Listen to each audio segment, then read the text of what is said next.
Gaffer, a couple of weeks off due to the international break. What have you been up to with the weekend off?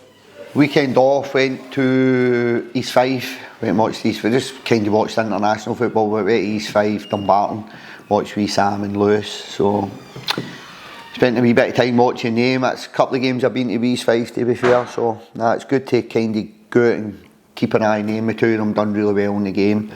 Thought East Fife were a wee bit unfortunate to get a draw, and I thought they'd done more than enough to win the game, and Sam and Lewis played a big part of the game. Lewis should actually score, Sam hit the post, so it was quite a good performance with both players, and nice to see. Because I think Sam got an assist. I think he got an assist on the first goal, I think it was. Trying to remember, the cross, pulled in for the cross, he done well. No, the two of them done really well, and if you look at the age of the two kids, 18, 19-year-old lads that are playing in League One, top end of League One, that top group. So for me, it shows me that both players have got a future at Livingston, because to be playing, there's no many players. Jack Hamilton was probably the last one in terms of that League One. Wee Carlo went to Arbroath, but he never played a lot. Now Sam and Lewis are kind of playing most weeks at East Fife, so I think it's really beneficial for they two and Livingston Football Club. Well, I think that was one thing. Sam obviously came in here for the 16s, 18s, and then went to, was it Darvel? I went to Darvel, 6 months at Darvel playing men's football, kicked on, 6 months at Broxburn where we could keep an eye on them. Darvel was a wee bit difficult trying to get to games all the time. And obviously we knew the management team at Broxburn, so if we couldn't get to a game we were getting good reports on him. So, and then this year he's came in, done really well. He's probably a wee bit unlucky that he's not still around the first team, but for me, it's so important to get as much minutes into the younger players as possible. I could be really, really selfish and keep them about in the match day squad, and they're number 21, they're number 22, sometimes they're number 18. They might get a start now and again, but I think there's much more development and much more growth with Sam especially and Lewis if they're out playing football week in, week out, and that's going to benefit Livingston in the long term. Obviously it's a little bit different from last year with these international breaks. Do you find it's good for you and the squad, or would you rather be playing every week? Nah, I don't like it. It just kind of feels always you're into a restart. Everything you've worked on it, and it kind of, the training week after the international break is really, really difficult, so you're trying to fill the training week, but the boys, it's hard for the boys to be where they need to be. You try to get them there, so it's difficult. I don't really enjoy the international break, in all honesty. I would rather week to week. I enjoyed the championship for that reason. I think we've got another couple of international breaks coming up, haven't we? Fortunate that we managed to change the Dundee game as well. That would have been another Saturday without a game of football. So I'm very much, when the season starts, like kind of get the head down, roll the sleeves up and keep playing away. Next up's a tough game up in Aberdeen. What are you expecting from Aberdeen this Saturday? I think they'll be a wee bit different from what they've been previously. They've brought 3 very, very good players into the tail end of the window. We know a lot about Stuart Armstrong, we know a lot about Kevin Nisbet, and the third boy they brought in, we don't really know a hell of a lot about him, but he's genuine quality. So I think they'll add to the starting 11 at Aberdeen. There are 3 players that's probably coming into play. So good or bad time to get them. So they've really, really strengthened in the window. Be bringing 3 quality players in, and that's on top of the recruitment they had in the summer. They've actually brought 4 in. They brought your boy Mitchell Frame in at left back for Celtic as well. So I think it'll be a slightly different Aberdeen team to one that we've seen in the previous weeks.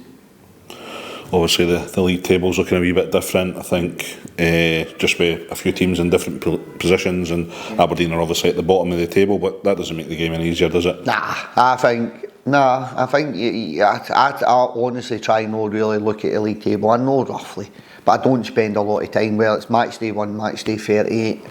We're probably up to match day 33, telling a lie there. Probably after match day 33 you're a wee bit more focused on where you are, but I just take one game at a time. I don't really look at where we are in the league. I don't really look at in terms of where the opponent is in the league, because I just think the Premier League, it can change so quickly, and everybody's more than capable of beating everybody else in the league. So that's kind of, I don't really like focusing too much on it, if I'm honest. Obviously being back in the Premier League after promotion last season, Davey, are there Are these the games and stadiums you want to be involved in? Yeah, you want to be playing in the big games, definitely want to be playing in the big games. Like that reset last year for us, it kind of, the Premiership, it became a wee bit of a slog, if I'm honest, the last maybe 2 years in the Premiership. I think the club coming out, myself coming out, relegation was a wee bit of a reset for us all, so you're now back to enjoying games of football in the Premiership, whereas I felt previous last 2 seasons in the Premiership became a wee bit of a slog just with everything that was going on at the club, on and off the field. I just think we're in a totally different place now as a club. And it sounds strange, but it allows you to enjoy the Premiership a wee bit more. Or definitely from my perspective, maybe not so much for the fans' perspective, but I feel as if we can approach games with a slightly different mindset in terms of let's go and have a go and see where it takes us, where in previous years you're trying to get a point here, you're so focused, and I'm not saying we're not trying to do that this year, but there's a different feel around the club that lets us go and enjoy the Premiership a wee bit more than what we probably did in previous seasons. Obviously there's some transfer activity with Yannick away to St Johnstone. What's the thinking behind the loan move? Well, we brought 2 boys in, one for Man City, one for West Ham, so 2 boys with big prospects in their own rights within their parent clubs. It's going to make the matchday squad harder. I think with Tete re-signing, that wasn't kind of an option we had available in the summer. With Tete re-signing, then I went back to kind of 4 wingers.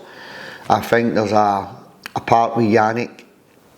We need him out. He'll play for Livingston. We've obviously paid money for him, but that's not a reason just to keep him at the club, if that makes sense. Yeah. I think we need to get Yannick adapted to Scottish football as quick as possible, and I think the best way to do that is Yannick out playing football week on week. So hopefully going to what looks like one of the strongest teams in the Championship, big park, good facilities, good club, it's going to help Yannick adapt to Scottish football very quicker, a lot quicker than what he maybe would have done in squads, out squads, minutes here, minutes there. So the thinking behind it was just try and get him out and get him adapted to Scottish football and playing as many minutes as he can between now and January, and then we'll reassess the situation as a club in January.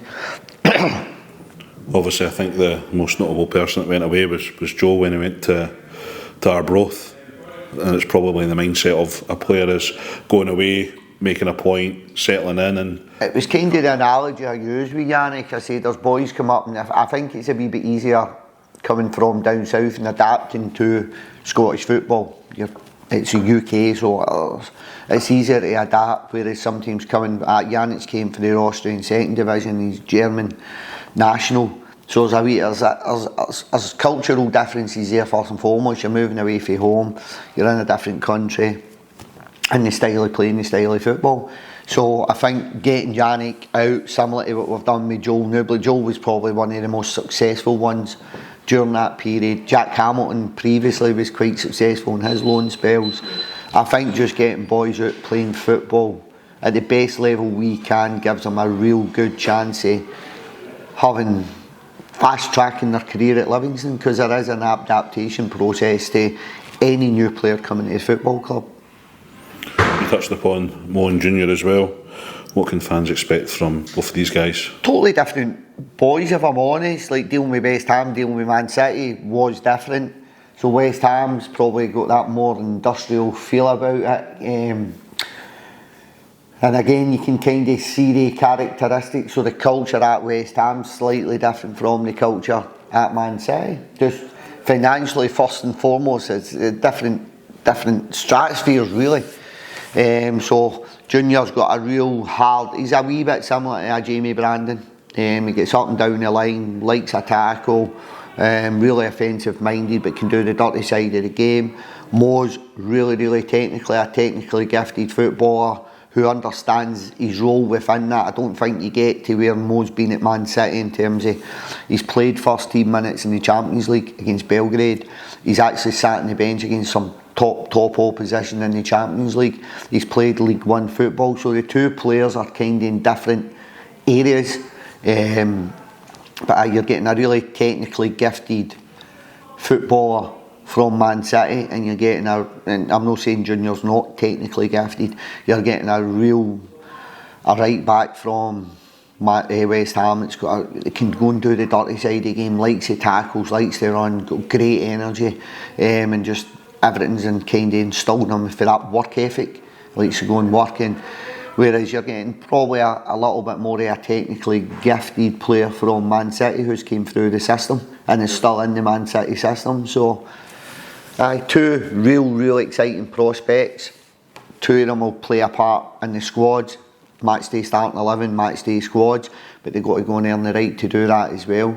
But that's why the clubs have entrusted us with their development. It's not just about minutes. This is especially junior. This is junior's first kind of loan, and the first loans are always difficult, to be honest. There's a bit of steep learning curve there, especially when you're jumping into the Scottish Premiership. Obviously we're getting a couple of loans. Do you think getting loans was maybe a wee bit easier considering the success of Macaulay Tate and Robbie Fraser for last year?